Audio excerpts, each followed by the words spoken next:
Hello दोस्तों, कैसे हैं आप लोग। स्वागत है आप सभी का पांडे जी टेक्निकल 2.0 के शानदार वीडियो में।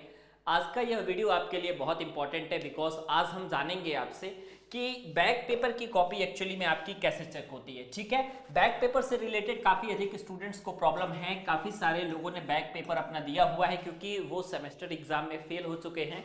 तो उनकी कॉपियाँ कैसे जाँच होती हैं, क्या अगर उन्होंने लिखा है तो टीचर उनको पास कर देते हैं और कैसे कंडीशन में उन्हें दोबारा से फेल किया जाता है, ये मैं पर्सनली एक टीचर से बात करके उसके बाद यह वीडियो बना रहा हूं क्योंकि लगातार स्टूडेंट्स के कमेंट्स जो आ रहे थे वो मतलब काफ़ी घबराए हुए हैं।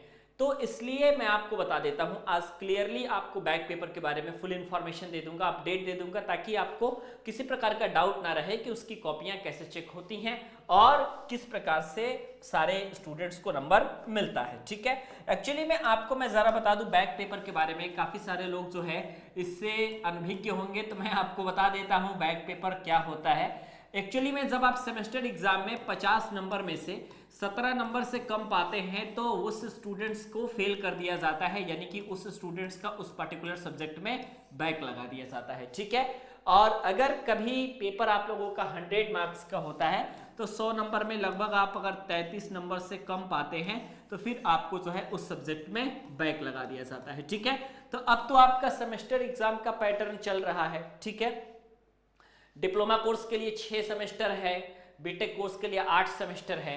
तो अगर किसी सेमेस्टर में बैक लग जाता है, किसी सेमेस्टर में मान लीजिए किसी स्टूडेंट का फर्स्ट सेमेस्टर में बैक लग गया, ठीक है, तो उसको दोबारा फिर से पेपर देने का मौका मिलता है इस सब्जेक्ट में, और वो चाहे तो सेकंड या थर्ड में वो पेपर दे सकता है। ठीक है, लेकिन मैं आपको बताऊं कि सेमेस्टर एग्जाम के जो पेपर आते हैं, ठीक है, और जो बैक के पेपर आते हैं उसमें किसी प्रकार का अंतर नहीं होता। बैक पेपर आप आराम से आप कह सकते हैं कि सिमिलर होते हैं आपके सेमेस्टर एग्जाम के पेपर के।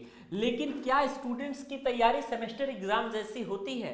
तो मेरा जवाब है बिल्कुल नहीं। इसका मतलब ये है कि जो स्टूडेंट्स कॉपी में लिखेगा वो भी जो है सेमेस्टर एग्जाम के तरीके से नहीं लिखेगा, क्योंकि अब वो पहुंच चुका है अगले सेमेस्टर में, उसके पास नए सब्जेक्ट आए हैं तो वो नए सब्जेक्ट को पढ़ने में ज़्यादा ध्यान लगाएगा ताकि उसको वो सेमेस्टर आसानी के साथ क्लियर हो जाए, और वो क्लियर होता है। ठीक है, बैक पेपर की तैयारी मुश्किल से लोग कितने दिन करते हैं? आप मान करके चलिए 5 से लेकर के 7 दिन के अंदर जो है आपकी सिर्फ और सिर्फ बैक पेपर की तैयारी होती है। इससे अधिक कोई भी स्टूडेंट तैयार नहीं करता है मेरे अकॉर्डिंग। मैंने अपने डिप्लोमा में देखा है जो स्टूडेंट्स का बैक लग जाता था तो वो बिल्कुल भी नहीं पढ़ते थे। 5 या 6 दिन पहले एग्जामिनेशंस के वो पढ़ना स्टार्ट करते थे, क्योंकि उन्हें भी पढ़ने से कोई फायदा नहीं है, क्योंकि ये तो तय नहीं है कि आपका बैक पेपर कब होगा। ठीक है, तो स्टार्टिंग से पढ़ने से कोई मतलब बनता भी नहीं है। ठीक है, अब जब मैंने टीचर से यही सेम सवाल किया कि जब आप कॉपियों को चेक करने जाते हैं और बैक पेपर कोई स्टूडेंट्स का है तो क्या होता है, मतलब किस तरीके से चेक होता है, उन्होंने साफ तौर पे आंसर दिया है कि बैक पेपर में जो है आपका कुछ ना कुछ छूट जरूर दी जाती है। ठीक है, ऐसे स्ट्रिक्टली तरीके से आपकी कॉपी जैसे सेमेस्टर एग्जाम में चेक होती है, बैक पेपर में ऐसे बिल्कुल भी कॉपी चेक नहीं होती है। ठीक है, यानी कि अगर आप 14-15 नंबर या 13 नंबर के आसपास भी पा रहे हैं तो भी आप लोगों को जनरली पास कर दिया जाता है बैक पेपर में। ठीक है, क्योंकि टीचर को भी पता है कि जो कंटेंट वो सर्च करना चाह रहा है आंसर में वो मिलेगा नहीं। ठीक है, इसलिए मैं हमेशा कहता हूं कि जब भी आप दोस्तों बैक पेपर के पेपर को दीजिए तो उसमें आप कम से कम ऑल क्वेश्चन को आप अटेम्प्ट जरूर कीजिए, क्योंकि कई बार होता है ना कि अगर स्टूडेंट्स ने सभी क्वेश्चंस को अटेम्प्ट किया है, यानी सभी क्वेश्चंस के आंसर लिखे हैं, ये मैटर नहीं करता कि उन्होंने सही आंसर लिखा है या गलत आंसर लिखा है, लेकिन फिर भी अगर स्टूडेंट्स ने सभी आंसर्स लिखे हैं, ऑल क्वेश्चंस अटेम्प्ट है, तो जनरली मैं आपको बताता हूं कि आप बैक पेपर में पास हो जाते हो। ठीक है, कोई भी टीचर का ये उद्देश्य नहीं रहता है कि आपको बैक पेपर में फेल करने के लिए, क्योंकि ऑलरेडी स्टूडेंट्स का बैक लगा होता है, आगे के सेमेस्टर का भी प्रेशर होता है। तो इसलिए मतलब आप और क्वेश्चन अटेम्प्ट करके आइए, और कम से कम अगर मैथ में बैक लगा हुआ है तो आप कोशिश करिए कि 3 से 4 क्वेश्चन जो है आप बिल्कुल सही बना करके आइए। ठीक है, 3 से 4 क्वेश्चन आप बिल्कुल सही बना करके आइए, तब जा करके आपका काम होगा। बिल्कुल अगर आप ऐसे सादा छोड़ दीजिएगा तो कोई भी टीचर जो है आपको नंबर नहीं देगा। इसलिए 3 से 4 क्वेश्चन तो आपके कम से कम सही होने चाहिए। ठीक है, और ऑल क्वेश्चन अटेम्प्ट होने चाहिए, हैंडराइटिंग सही होनी चाहिए, ज़्यादा से ज़्यादा कंटेंट लिखा हुआ होना चाहिए।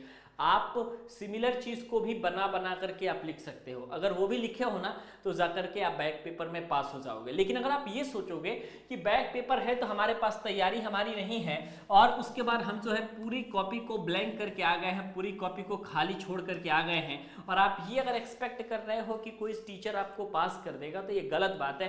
कतई आपको कोई टीचर दोस्तों पास नहीं करने वाला है। आप लिख करके रख लीजिए, कोई भी टीचर आपको कॉपी खाली रहने पे कतई पास नहीं करेगा। कोई भी टीचर दोस्तों पास नहीं करता। तो ये चीज़ें आपको ज़रूर ध्यान में रखनी है। अगर आपने ये चीज़ों को ध्यान में रखा तो आप समझ जाइए कि आपके नंबर अच्छे आएंगे। और बैक पेपर में नंबर अच्छे आने का तो कोई बहुत ज़्यादा मतलब होता भी नहीं है। बैक पेपर में सबसे अधिक उद्देश्य यही होता है कि स्टूडेंट्स को पास किया जाए। तो उम्मीद है कि इस तरीके से अगर कॉपी चेक होगी तो ज़्यादा से ज़्यादा स्टूडेंट्स बैक पेपर में पास जरूर होंगे। ठीक है, वीडियो कैसा लगा दोस्तों आप हमें कमेंट सेक्शन में ज़रूर बताइएगा, और नेक्स्ट वीडियो आप किस टॉपिक पे चाहते हैं ये भी आप हमें कमेंट करके बताइएगा।